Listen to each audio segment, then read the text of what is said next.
बिस्मिल्लाहिर्रहमानिर्रहीम। अस्सलाम वालेकुम। आज हम किताब में मौजूद दो टॉपिक, एक नेहरू रिपोर्ट और दूसरा कायद-ए-आज़म के 14 नुकात के बारे में इस लेक्चर में पढ़ेंगे।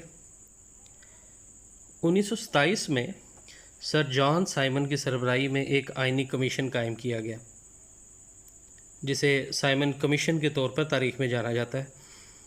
इस कमीशन का मकसद ये था कि बर-ए-सग़ीर में 1919 में होने वाली आइनी इस्लाहात का जायज़ा लिया जाए, जिन्हें मॉन्टेगो चैम्सफोर्ड रिफॉर्म्स भी कहा जाता है, और साथ ही साथ नए आइन की तैयारी के लिए तजावीज़ पर गौर किया जाए। लेकिन इस कमीशन में कोई भी हिंदुस्तानी बाशिंदा शामिल न था। चुनाचे हिंदुस्तान की तमाम सियासी पार्टियों ने इस कमीशन का बाइकाट कर दिया और 1928 में दिल्ली में ऑल पार्टीज़ कॉन्फ्रेंस बुलाई, जिसका मकसद था कि मुस्तकबिल के आइन का मसवदा तैयार किया जाए। इस इजलास में आइन की तैयारी के लिए एक ज़ैली कमेटी बनाई गई, जिसका सदर मोतीलाल नेहरू को बनाया गया। ये रिपोर्ट 1929 को शाया हुई, लेकिन इस रिपोर्ट पर मुसलमान बहुत हैरान हुए, क्योंकि मिसाक लखनऊ के तहत अलहदा इंतखाबात के तयशुदा वादे से भी हिंदू मुकर गए, और बंगाल और पंजाब जैसे सूबों में जहाँ मुसलमान अक्सरियत में हैं, उनकी मखसूस नशिस्तें देने से भी इनकार कर दिया। मुसलमान किसी सूरत भी नेहरू रिपोर्ट को कबूल करने को तैयार न थे। चुनाचे कायद-ए-आज़म मोहम्मद अली जिन्ना ने मुसलमानों के बुनियादी मुतालबात पर मबनी एक मसवदा तैयार किया। इस मसवदे को या उन तजावीज़ को तारीख़ में कायद-ए-आज़म के 14 नुकात कहा जाता है। अब हम वो नुकात पढ़ेंगे और उन तजावीज़ का जायज़ा लेते हैं जो इनमें उन्होंने दी थी।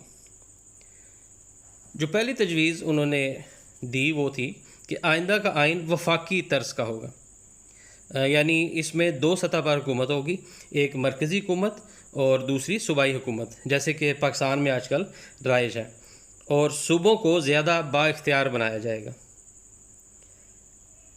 दूसरा पॉइंट जो था वो है तमाम सूबों को एक ही असूल पर दाखिली खुद मुख्तारी दी जाएगी, यानी ये ना हो कि हिंदू अक्सरियत वाले सूबों के लिए अलहदा असूल वज़ा किए जाएँ और मुसलमानों के लिए अलहदा।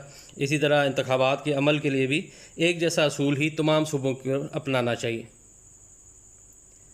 तीसरा पॉइंट था कि सूबों में अक़लियतों को मुनासिब नुमाइंदगी दी जाए, यानी उनके लिए असम्बली में नशिस्तें मखसूस की जाएँ। चौथा पॉइंट था मरकज़ी असम्बली में मुस्लिम मेंबरान की तादाद कम अज़ कम 1/3 हो, यानी मुसलमानों को हर 3 में से 1 सीट दी जाए। पाँचवा पॉइंट था कि जुदागाना इंतखाबात का असूल हर फ़िरके के लिए होगा। ये मुतालबा मिसाक लखनऊ में हिंदू मान भी चुके थे। छठा पॉइंट है सूबों की सरहद बंदी ऐसे ना की जाए कि मुसलमान वहाँ अक़लियत बन जाए, जैसे पंजाब, बंगाल और केपी के है जहाँ मुसलमान काफ़ी तादाद में आबाद हैं, तो उनकी हदबंदी ऐसे ना की जाए कि कुछ इलाके जो मुस्लिम अक्सरियत वाले हैं उनको हिंदू अक्सरियत वाले में शामिल कर दिए जाए, और उससे क्या होगा कि वहाँ पे मुसलमान जो है वो अक़लियत बन जाएंगे। सातवां पॉइंट था तमाम लोगों को मजहबी आज़ादी होगी, जैसे हिंदू मुसलमानों को गाय ज़िबा करने से रोकते थे, या अज़ान देने के मामले पर भी अक्सर इलाकों में झगड़े और फसाद होते रहते थे, जुमे की नमाज़ नहीं पढ़ने दिया करते थे, तो इसके लिए ज़रूरी था कि आइन में ये शिक शामिल हो। अगला पॉइंट हमारा जी, अगर कोई मसवदा किसी ख़ास फ़िरके से मुतल्लिक़ हो और उस फ़िरके के 3/4 अरकान उसकी मुखालफत कर दें, यानी अक्सरियत मुखालफत कर दे, तो वो मसवदा मुस्तरद समझा जाएगा। अगला पॉइंट, सिंध को मुंबई से अलहदा करके नया सूबा बना दिया जाए। हमारा 10वां पॉइंट है बलूचिस्तान और केपी के में दीगर सूबों की तरह इस्लाहात नाफिज की जाए, यानी इन्हें भी सूबे का दर्जा दिया जाए और इंतखाबी अमल से गुजारा जाए, क्योंकि बलूचिस्तान को उस वक्त तक सूबे का दर्जा हासिल नहीं था, बल्कि शाही जिरगा ही मामलात को देखता था। अगला पॉइंट हमारे जी, सरकारी मुलाजमतों में मुसलमानों को उनकी काबिलियत के मुताबिक और तनासब के लिहाज से हिस्सा दिया जाए। आपने क्योंकि पढ़ा हुआ है कि हिंदुओं ने अंग्रेज़ों से मिलकर हर मैदान में अपने कदम जमा लिए थे और मुसलमानों को एक कोने से लगा दिया था, तो इसलिए ये एक पॉइंट जो है बड़ा ज़रूरी था कि उसमें मुसलमानों को भी हुकूमत में जो सरकारी मुलाजमतें हैं उनमें जगह दी जाए। अगला पॉइंट हमारा, मुसलमानों को मजहबी और सकाफ़ती तहफ़्फ़ुज़ दिया जाए।